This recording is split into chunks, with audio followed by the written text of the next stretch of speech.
Hello दोस्तों, अस्सलाम वालेकुम, नमस्कार, आदाब, सत श्री अकाल। कैसे हैं आप सब लोग? उम्मीद करता हूं सब लोग बहुत ही ज़्यादा अच्छे होंगे। और मुझे पता है आपने इस वीडियो पे इसलिए क्लिक किया है क्योंकि आप भी ये जानना चाहते हैं कि कैसे मैं 1 लाख रुपया महीने का अर्न कर लेता हूं as a MBBS student in Bangladesh, जो कि आप देख रहे हैं यहाँ पे लिखा हुआ है। इसकी ना एक स्टोरी है, देयर इज अ स्टोरी जहाँ पे आपको पूरी बात पता लगेगी। आपको ये वीडियो एंड तक देखना पड़ेगा। मैं शुरू से शुरू करता हूँ। हम लोग जब बांग्लादेश आते हैं तो यहाँ पे लगभग 60-70% of the part of the fees हमें शुरुआत में ही देना पड़ता है at the time of admission. और ये एक मिडिल क्लास फैमिली के लिए बहुत ज़्यादा मुश्किल होता है क्योंकि इतने पैसे किसी के पास पड़े तो नहीं होते हैं। ऐसे ही बहुत मुश्किल से इधर उधर से करके पापा ने सारा अरेंज करके, जितना कर सकते थे उन्होंने अरेंज करके जमा किया। मैं यहाँ पे बांग्लादेश आया और जो स्टार्टिंग का यहाँ पे मेरा 6 महीने का पीरियड था, वो इस टाइप का मतलब ऐसा टाइम था ना, वो मेरे लिए अब तक का मेरी लाइफ में सबसे ज़्यादा ख़राब टाइम जिसको हम बोल सकते हैं। कहते हैं ना कि जब ख़राब समय आता है तो वो आपको बहुत कुछ लेसन सिखा के जाता है, बहुत कुछ सिखा के जाता है। और अगर ख़राब समय में आपने मेहनत कर ली और आप थोड़ा सा खुद को निखार लिया आपने, तो वो आपके लिए बहुत ही ज़्यादा अच्छा होता है। एट दैट टाइम क्या हुआ, my father was suffering from TB और कंप्लीटली वो बेड पे थे। शुरू के 6 महीने यहाँ पे जब जो मेरा फेस था उस टाइम पे कंप्लीटली वो बेड पे थे and there was not a single source of income जहाँ से हमें पैसे आ रहे हो और सैलरी वगैरह नहीं आ रही थी। तो मेरा यहाँ पे ऐसा टाइम था कि मेरे से जो डे टू डे एक्सपेंसेस हैं वो भी नहीं मैनेज हो पा रहे थे। मैं शुरू में 5-6 महीने कहीं बाहर नहीं जाता था। सब लोग बाहर जाते थे घूमने के लिए, मैं कहीं नहीं जा पाता था क्योंकि मेरे पास मतलब बजट ही नहीं था कि मैं बाहर जाऊँगा तो पैसे कहाँ से आएंगे। बहुत मुश्किल से मैं डाइनिंग का पैसा जो है वो खाने का वो दे पाता था, बाकी और मेरे खर्चे ज़ीरो होते थे, एकदम ज़ीरो। तो उस टाइम पे छुट्टियां हुई, सब लोग टर्म 1 देने के बाद में घर गए और मैं नहीं जा पाया। मैं बोल भी नहीं पाया, मैंने घर पे बोल दिया कि नहीं नहीं मेरी कोई छुट्टी नहीं है। उन्होंने बोला कि सारे लोग घर गए हैं, तू क्यों नहीं आ रहा है। अब मैं क्या बोलूँ, मुझे जब घर की कंडीशन जब आपको पता होती है कि नहीं यार नहीं हो पाएगा, अगर जितना 14-15,000 टिकट का है, बाकी जाना वापस आना है, इतना सारा खर्चा, मतलब 30-40 हज़ार तो गए पूरे। वो सब इतना खर्चा जब पता है, रियलाइज्ड है अंदर से कि नहीं इतना तो नहीं मैनेज हो पाएगा, तो भाई मैं कहा नहीं मम्मी कुछ लोग हैं यहाँ पे, और फिर मैं रुक गया इधर ही। और उस टाइम पे मेरा पूरा बैच घर गया था। एवरीवन वाज वेरी हैप्पी, सब लोग घर से कॉल कर रहे थे, स्टोरियां डाल रहे थे, क्योंकि जब यहाँ आने के बाद इतने 6 महीने के लंबे पीरियड के बाद जब घर जाते हैं तो बच्चे तो इतना ज़्यादा आपको पता ही है, खुश होते हैं, सब लोग घूम रहे होते हैं, फैमिली से मिलते हैं इतने टाइम बाद। मैं वहीं बैठा था, मेरे पूरे फ्लोर पे मैं अकेला था हॉस्टल में। और उस टाइम पे मेरे को एक और शॉकिंग न्यूज़ मिली कि मेरा फैमिली का एक बहुत ही इंपॉर्टेंट मेंबर, मेरी भाभी, शी एक्सपायर्ड। और मतलब इतनी सारी चीज़ें, मेरे जो बड़े भैया हैं he was suffering from dengue और वो भी बहुत एडमिट थे हॉस्पिटल के अंदर। He was also very critical. और पूरी फैमिली पे होता है ना कि एकदम मतलब मुसीबतों का पहाड़ टूट पड़ा। इस टाइप की सिचुएशन बन गई जहाँ पे मेरे को लगा कि यार नहीं, अब तो मैं शायद आगे यहाँ पे कंटिन्यू नहीं कर पाऊंगा, मैं पढ़ ही नहीं पाऊंगा, क्योंकि पैसे कहाँ से आएंगे, या फिर तो कुछ घर जमीन कुछ बेचना पड़ेगा। तब अगर ये नहीं किया तो आगे का फीस भी देना है, बहुत सारा पार्ट है, बहुत सारी चीज़ें, और डे टू डे एक्सपेंसेस जब मैनेज नहीं हो रहे तो वो तो दूर की बात रह जाती है।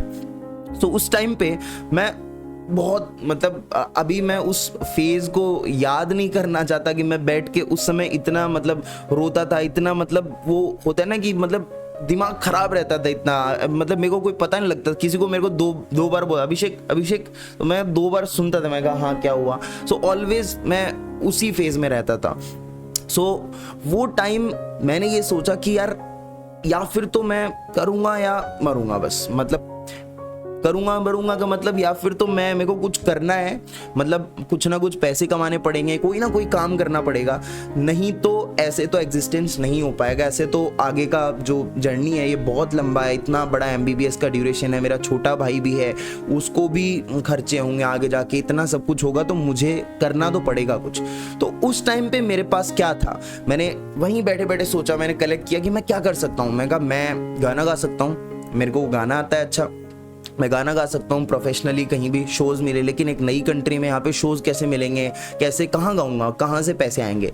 एंड देन मैंने सोचा कि नहीं, मैं बोल सकता हूँ। सो मेरे को पढ़ाने का शौक़ रहा है पहले से। मैंने जब मेरा यूट्यूब चैनल स्टार्ट किया था यहाँ आने से पहले, so I was with this setup, या आपको दिखाई दे रहा होगा यहाँ पे, ये सेटअप के साथ मैं था। यहाँ पे मेरे पास वो नहीं था, क्या बोलते हैं, ट्राइपॉड। तो मैंने ये जो थर्माकोल, ये देखो चेयर लगाया है, चेयर के ऊपर देन उसके बाद स्टूल रखा है, देन उसके बाद ये सब वेट वगैरह रख के, एंड देन ये जो सेटअप बनाया है मैंने यहाँ पे, ये ट्राइपॉड का अल्टरनेटिव है, ठीक है।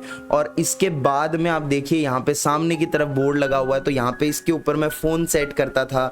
देन उसके बाद माइक वगैरह नहीं था, तो मैं ईयरफोन का जो सैमसंग का ईयरफोन आता है तार वाला, उसमें जो वो वाला पोर्शन होता था वो मैं यहाँ लगाता था, फिर तार वहाँ होता था, इस तरीके से, ताकि आवाज़ क्लियर आए। फिर मैं यहाँ पे मैंने 11th-12th की बायोलॉजी पढ़ानी स्टार्ट करी थी। एंड घर जो है वो हमारा, जैसा कि मैंने बताया, पेंटेड नहीं था, तो सिर्फ ऐसे ही वॉल्स थी। तो मैंने फिर साइड का एरिया जो है वो कवर करने के लिए ऐसे करके कुछ पेजेस चिपकाए थे, दिख रहे होंगे आपको। एंड यहाँ साइड में आपको ये दिख रहे हैं ना, मार्कर, इंक्स पड़ी हैं, डस्टर पड़ा है। So this was my initial arrangement जिससे मैंने वीडियोस बनाए थे। एंड देन उसके बाद ये देखिए यहाँ इस तरीके से मैंने थोड़ा सा इम्प्रूव करना स्टार्ट किया। देन एक छोटा सा माइक खरीदा, वीडियोस थोड़े बहुत चलने लगे। देन ये सारा सिस्टम हुआ। फिर वहीं पे लोकल कुछ ट्यूशंस वगैरह भी कराता था छोटे मोटे बच्चों को। 11th-12th का तो नहीं मिला, बट ये था कि आई वॉज पैशनेट, मुझे पता था मैं पढ़ा सकता हूँ यार। तो अब क्या करेंगे, अब पढ़ाएंगे, लेकिन पढ़ाने के लिए बच्चे कहाँ से आएंगे? मैं यहाँ पे तो ट्यूशन के लिए भी नहीं जा सकता, बांग्लादेश में रहता हूँ, तो कैसे? सो मैंने सोचा कि यार जो बांग्लादेश में ना एक डिसएडवांटेज है यहाँ पे ना, जब आप एडमिशन लेते हो उसके 1 साल बाद क्लासेस स्टार्ट होती हैं। सो वो जो 1 साल का पीरियड है उसमें मतलब बच्चों को घर ही बैठना पड़ता है ऑलमोस्ट, ठीक है। सो मैं भी घर बैठा था एंड मैं बहुत ज़्यादा मतलब उस समय परेशान होता है बच्चा, सब बोल रहे होते हैं कि कब जाओगे, कब क्लासेस स्टार्ट होंगे, और आप भी एकदम बोर हो चुके होते घर पर बैठ के कि अभी क्या ही करें यार, इतना एक लंबा पीरियड आ जाता है। तो मैंने वहाँ पे वीडियो बनाया, ऐसा वीडियो बना के मैंने डाला कि चलो प्री MBBS क्लासेस, और उसका डिस्कशन मैंने अपने रूममेट्स के साथ किया फ़ोन पे। मैंने कहा ये मैं ऐसा कुछ सोच रहा हूँ, and they supported me. I am very lucky to have very good roommates. बहुत अच्छे हैं मेरे सारे रूममेट्स, हमारा एक फैमिली जैसा है, मतलब जहाँ पे हम एक दूसरे को सपोर्ट करते हैं। सो मेरे रूममेट साथ डिस्कस किया, उन्होंने कहा, मैं कहा यार फीस कितनी रखूँ? उन्होंने कहा 500 रख दे, 500। तो हमें लगा था भाई कौन ही पढ़ेगा, मतलब एक बार 500 ही रखते हैं। सो 500 फीस रखी। एंड देन उसके बाद मैंने अनाउंस कर दिया, वीडियो मैं कुछ बनाता ही था थोड़े। सो वो फिर चल गया, बच्चे आने स्टार्ट हो गए, बच्चों ने कांटेक्ट करना स्टार्ट किया, मैंने ग्रुप बना दिया, मैड स्क्रब बैच बन गया हमारा। और फिर उसके बाद में ऐसे ही करके ये जर्नी हो गई स्टार्ट।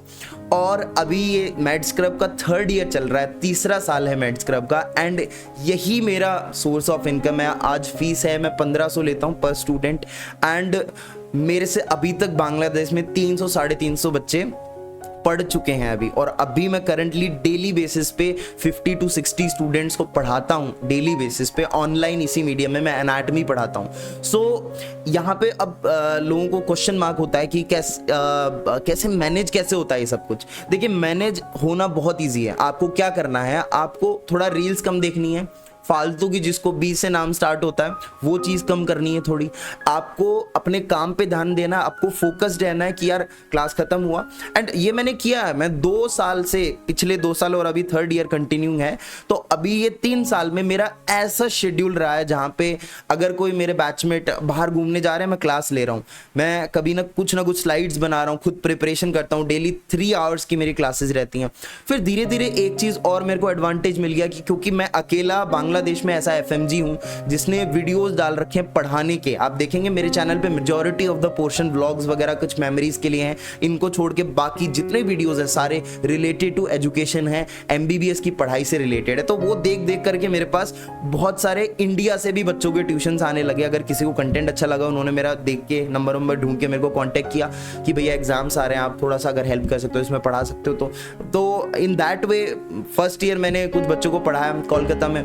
सो देन उसके बाद वो अपने जूनियर्स को सजेस्ट करते थे जयपुर में, महाराष्ट्र में, सतारा में। सो ऐसे करके बहुत सारे गवर्नमेंट मेडिकल कॉलेजेस के स्टूडेंट्स को मैं पढ़ाने लगा। सो वहाँ पे मैं एक बैच बना देता था कि चलो इतना हो रहा है, 15 दिन में मैं सिलेबस करा रहा हूँ, 1 महीने में करा रहा हूँ। सो इस हिसाब से तो वो एक सोर्स ऑफ इनकम वो एक्स्ट्रा बन गया, अपार्ट फ्रॉम दिस बांग्लादेश वाला सिस्टम कि बांग्लादेश में जो प्री MBBS क्लासेस लेता हूँ ये तो है ही, उसके अलावा भी ये चीज़ें हो गई।